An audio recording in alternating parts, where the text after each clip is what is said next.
Hi, this is Bobby Tewksbury with TewksHitting.com, and today I'm very excited to have My Swing episode 10. We're in double digits, so I'm excited about that. And today we have Jacob from Alabama. Pretty excited to share his swing today. He's a kid that's been working really hard. He's a young catcher, and this is going to be a very big Josh Donaldson theme today, as his favorite player is Josh Donaldson. I know we got to meet him this offseason down in Alabama, so we're going to stick with some Donaldson theme today. So let's bring in some his reported strengths and weaknesses. So power to left field, center field during BP. Great at the plate. Power to right center only during games, which is a weakness. So let's take a look. Let's see what's going on. We got some cool game footage, and one thing that I like, I'm gonna share a couple of his videos first, and just let him kind of play. Is this guy? He's not old. He's a young player, and he swings with intent, which I love. He's only 9 years old. I think he might have had a birthday recently, 9 or 10. So, but this little guy swings it. He's launching homers in BP. I know he plays football, so he's got some strength. He's got some power. And he swings with some intent. So, staring one down right there, which I don't mind. Another one. So him and his dad put a lot of work in. I'll do one more real quick. Just another one. First of all, I love that little deep breath settle right there. Getting focused, getting locked in. I like that. So, a lot of good things going on, a lot of good movement. And I want to kind of isolate some stuff. And hopefully you can see the Donaldson influence on, what he's trying to do. So we're going to start with this clip. I'm going to trim it real quick just so we don't have to watch him running down the baseline as far. So we got a lot of influence with Donaldson. Big leg kick. We see with Josh. Another big leg kick. So he's trying to do some emulation, and I love emulation. I think more kids should be doing that. Leg kicks are allowed. Dropping the hands is allowed. Hitching, tipping. Really encourage kids to be athletic, and they're going to learn how to create timing with the movement. So don't be afraid. I find that so much hitting instruction, so much mechanical instruction, is trying to correct issues with hand-eye coordination. So most kids that struggle, they're not hitting the ball well. They don't have hand-eye developed yet. So try to be aware that you're not trying to correct a hand-eye coordination problem with swing mechanics. There's going to be some times, obviously, where the kid's really, really dropping the bat, or really, creating too much wrap, or they have some mechanical flaws that's preventing them from hitting the ball hard. But if a kid's missing under the ball, or he's missing over the ball, make an adjustment with where they're looking, make an adjustment with where they're aiming before you try to make a fix. Like if a kid's swinging under the ball, don't tell them to hit down on it. Have them aim higher. Say hit the top of the ball instead of trying to hit the middle of the ball. And you might see some positive results from that. So we're going to look at, I like this because we got the pitcher in the frame. So we got some moves here that I want to get really isolated here. So I know, in talking with Josh, one of his moves is with his gather. And when we use the word gather, this is like the slow early. This is preparing to see the ball. We don't want to load before we see the ball. We want to gather, see the pitch, and then load with movement so that we're getting the bat deeper, we're getting the bat inside, all the stuff that we, a lot of recurring themes with that, but it's recurring because it's important, and I need people to see it, and I need people to understand it. So this first move is synced up to when the ball is being released, and ball's probably getting released right around here. This is where he's gathered. He's not loaded, but he's gathered. And what I want to kind of point out is distance between the back hip and the hands.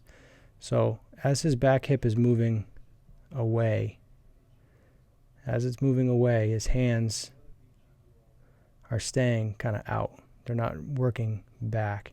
So many kids, when they get this hip turn, and I really like to see this hip turn. Ted Williams said, cock the hips. This is just getting some turn without shifting over the backside, but getting some turn.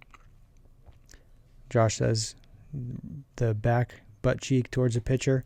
So we're getting that kind of turn to gather without loading the hands. Too many kids will bring their hands back, so their hip and their hands are both going kind of deeper away from home plate.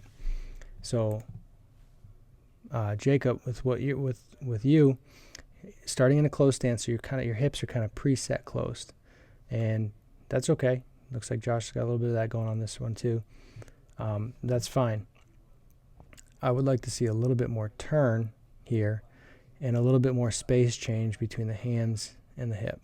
So you can try to make the hands go closer to home plate, at least by feel. They may not actually get closer, but work this back hip away from home plate and work the hands closer to home plate. So we're getting some more spacing.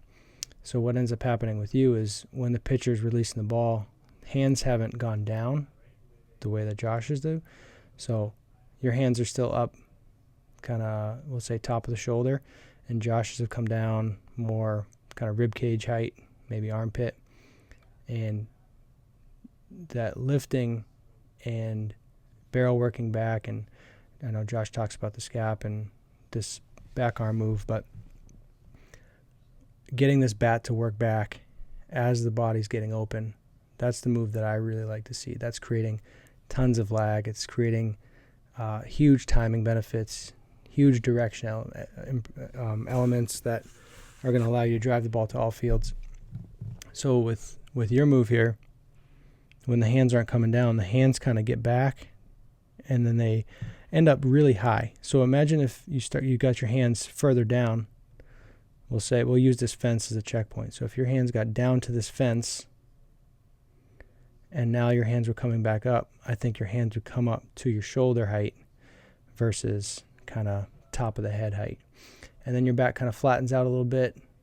Hips still haven't opened yet because it's just not time yet. If you open up your hips when your hands are going back, you'd be ready to swing, and the ball's still about halfway to the plate. So we got to kind of slow you down in some ways and give your body a chance to be more synced up. So let's try to get these hands a little, maybe feel like they're getting closer to the plate, feel like your back hip is getting away from the plate, and let these hands settle and kind of relax downward so that the timing, the hands aren't going to start coming up until after the ball is released. So you're really timing the pitch with your load. From there, there's some good stuff going on. And I know we've talked about it in the past with some of your other videos you've sent me. There's a lot of good actions. There's a lot of good moves. Now it's about really refining, and the polish comes with time. So I got a couple more. I want to look at the side view just to get a different look at this. So this is 2012. This is a ball that was hit towards center field. Just want to look at this and just compare so we can see some changes that happen. See what kind of different loads there are. So for me, back arm's a little more settled. Before, his arm was a little higher up there. Just seems a little more restricted. I think he's getting more turned here. This back leg seems more like straight on with the camera, where this one he's got some more angle with that back leg. So we can get some change going. We can make adjustments. It's always a process of improving. And then with his stride out, he gets, for me, a little more controlled, where before it's a big move out. It just seems more like a fallout versus a control move out. So you're always going to be improving. You're always going to be getting better. And you're so young. I mean, you're 9 years old, 10 years old. You've got a lot of time to get better. So with this, I want to just look at, staring that one down, I want to look at, again, the stuff we're talking about. And you can really see that stagger that you've got right there with the stance. So instead of just lifting the leg up, and we'll take Josh back. Instead of just lifting that leg up, get that turn to happen as well. So get that back hip to kind of work out. Again, his wording is get the back butt cheek towards the pitcher. Your knee is getting pretty far back. From this angle, it looks like it's getting kind of past your back knee. Doesn't need to get that far back, but when you're it's almost like you're doing a pitcher's leg lift. Just get into like a balanced position, like the traditional balance position that you would typically see when somebody says balance position. So let's get a little more turn. Let these hands kind of settle a little bit more. Let them come down, because again, you're going to see they kind of come up. So if your hands were here, when your lower body looks like this, we're in good shape. But your hands are getting up too soon, and by the time you're landing, everything's kind of flattened out, and you end up kind of drifting into your swing versus, getting more resistance and really whipping into the swing as much as you could be. So that's what I wanted to look at. Again, really great actions. You're going down a really good road here. Things are going to get tighter. Things are going to get quicker. I recommend facing some batting practice that's both really slow with big movements, like drop your hands really, really down with really slow pitching, and use your move, use your bat path and your hips opening to really create your timing, and then do really quicker pitching. So you're learning how to speed up and also slow down. Because a lot of kids that are learning this, they end up being really early and out front because they're faster. So make sure you're getting both sides of that. Be able to slow down, be able to speed up, mix up speeds a lot, so you're really learning how to hit and control your timing.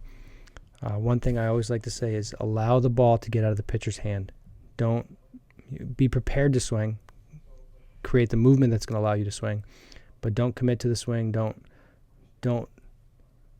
force that swing thought that you're going to swing until you see the pitch. Because even if you're anticipating swing, if you're looking one pitch, one zone, it doesn't mean you're 100% committed. You still have to have the ability to shut it down. Even if say you're looking a fastball in and you get a fastball away, if you're in a 2-0, 3-1 count, you may not want to swing at that pitch, even if you're looking fastball in a location you don't want to chase elsewhere. So that's just hitting. That's learning how to control your swing and getting it more efficient. It's going to come with time. It's going to come with strength. So stay patient with it. Stay down. Keep on the path you're on. You're doing great things, and keep trying to be this guy over here, because you're going down a good path. All right. So that's My Swing episode 10.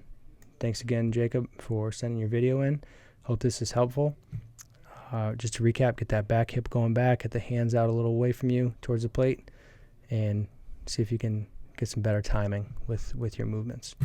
Thanks again. That's My Swing 10. If you'd like your swing analyzed, please submit, and I'll have the link in the post. And thanks again for listening. Take care.